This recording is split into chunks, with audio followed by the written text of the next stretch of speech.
იმ ამერიკელებმა, რომლებზედაც თქვენ ლაპარაკობთ, კიდეც რომ მიაღწიონ ნაწილობრივად თავის მიზანს, ესე იგი მინიმუმამდე დაიყვანონ ეს ზიანი, ამ შემთხვევაშიც კი ისინი ვერ მოსპობენ იმ ანარქიის ფესვებს, რომელიც მოსდგამს არსებულ კაპიტალისტურ სისტემას. ისინი ინარჩუნებენ იმ ეკონომიკურ წყობილებას, რომელსაც აუცილებლად უნდა მივყავდეთ, არ შეუძლია არ მივყავდეთ ანარქიამდე წარმოებაში. ამრიგად უკეთეს შემთხვევაში საქმე გვექნება არა საზოგადოების გარდაქმნასთან, არა ძველი ანარქიისა და კრიზისების წარმომშობის საზოგადოებრივი წყობილების მოსპობასთან, არამედ მისი ცალკეული უარყოფითი მხარეების შეზღუდვასთან, მისი ცალკე ექსცესების შეზღუდვასთან.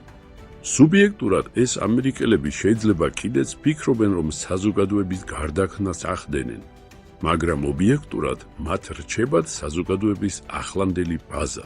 ამიტომ ობიექტურად საზოგადოების არავითარი გარდაქმნა არ გამოვა. არც გეგმიანი მეურნეობა იქნება. რა არის გეგმიანი მეურნეობა? რანაირია მისი ზოგიერთი ნიშანი? გეგმიანი მეურნეობა უმუშევრობის მოსპობისაკენ მიისწრაფვის.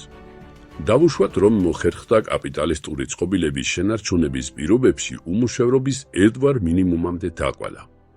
მაგრამ ხომ არც ერთი კაპიტალისტი არასდროს და არაფრის გულისათვის არ დათანხმდება უმუშევრობის სრულ მოსპობას, უმუშევართა სარეზერვო არმიის მოსპობას, რომლის დანიშნულებაა ზეცვალა მოახდინოს შრომის ბაზარზე, რომელსაც უზრუნველყოფს უფრო იაფასიანი მუშახელი. აი უკვე ერთი ხარვეზი ბურჟუაზიული საზოგადოებისა გეგმიან მეურნეობაში.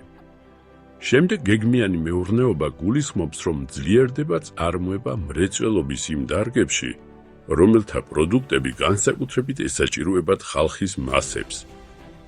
თქვენ კი იცით, კაპიტალიზმის დროს წარმოების გაფართოება სრულიად სხვა მოტივებით ხდება, რომ კაპიტალი მიილტვის მეურნეობის იმ დარგებში, სადაც უფრო მნიშვნელოვანია მოგების ნორმა. თქვენ ვერასოდეს ვერ აიძულებთ კაპიტალისტს ზიანი მიაყენოს თავის თავს და დათანხმდეს მოგების ნაკლებ ნორმას ხალხის საჭიროებათა დაკმაყოფილების გულისათვის.